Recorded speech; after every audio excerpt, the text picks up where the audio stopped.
Hi, this is Kylie. Today I'm going to talk about my disability.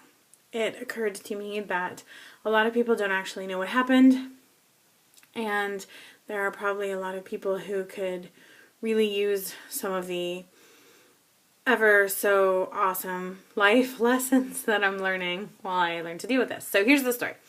5 years ago, almost exactly, in fact, 4 days before my 30th birthday, I was in a car accident. I was going to Starbucks to get Pace some coffee, and I went through a light and somebody made a turn and they hit me.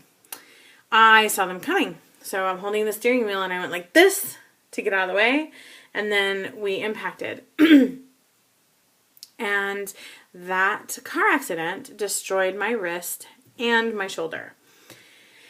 And I went to the doctor, of course, and they were so concerned about my wrist that they let my shoulder go. They didn't focus on it. They didn't think about it. Because your wrist is really delicate and full of little tiny bones and lots of little tiny things that tear and get messed up really easily. But shoulders are usually more durable. But it took 8 months to heal my wrist. Surgery, physical therapy, lots and lots of crazy things.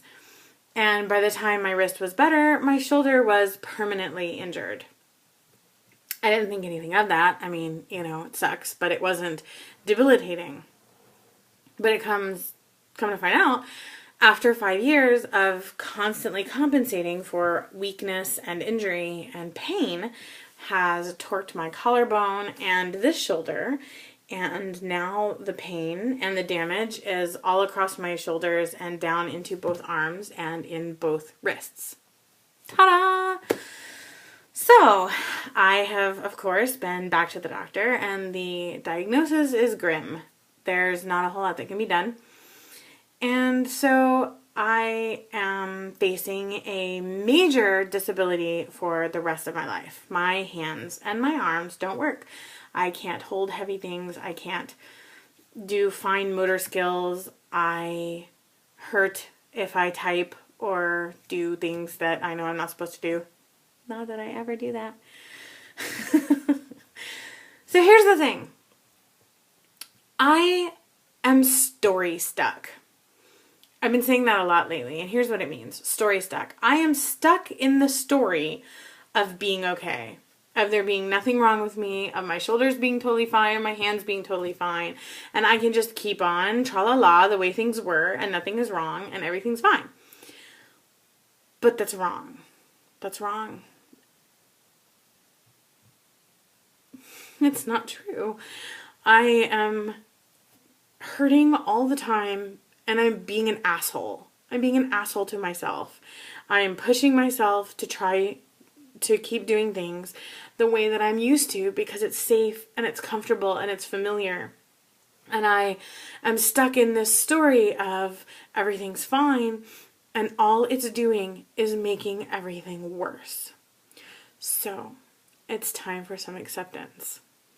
Because when you get story stuck and you get into that place of everything is fine, tra-la-la, and not listening, when you stick your fingers in your ears and you're like, no, I can't hear you. You are in victimhood. You are holding yourself, sometimes you're being held, but usually you're holding yourself in a place that isn't real anymore, and it isn't true anymore. And the only way out is through acceptance. And let me tell you, that really sucks. So here's what I did. I made a giant poster. I'm going to share it with you. Here we go. Whoop. It's huge. I made a list of all the things that I can do and all of the things that I can't do. Okay. And I made this great big poster, this great big list of all of the things that I can do and all of the things that I can't do. And of course, it's not exhaustive. There's a lot of things that I can do and that I can't do that aren't on this poster. But the point of it was to really shake up my view, to make me really look at the things that I was feeling like I could still do that I cannot do, and to give me a silver lining, to look at the things that I can do that I thought I couldn't do, or to look at the things that I can do that I wasn't even thinking about. And this poster lays on my table, my art table, which is right there, so that I can see it all the time. It's in my view constantly. And you know what that does? It helps me get unstuck.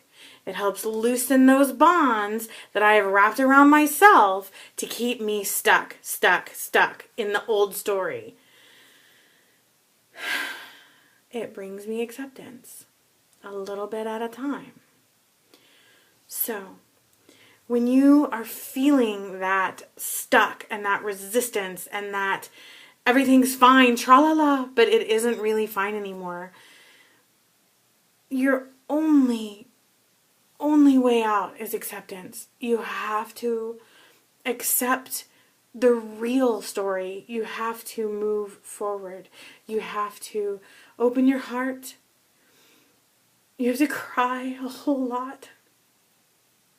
I read in a book, and I can't remember what book it is anymore, but every time something terrible happens in our lives, we get filled up with tears. And then when we're sad and we cry, we let a little bit more of that sadness go. And eventually we're going to cry it all out, and then we have fully accepted and we're able to heal. So every time you cry, those tears, they count. They're like XP for the healing game. And it's hard. It's hard, but you are not alone.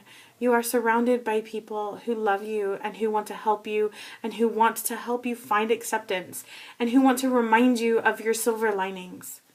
So when you're feeling stuck, and you will, find a way, any way you can, to remind yourself that you are still a wonderful and amazing person. The world is still here for you. You are not alone. And then take one little step toward acceptance, because that's the only way out. See you next time.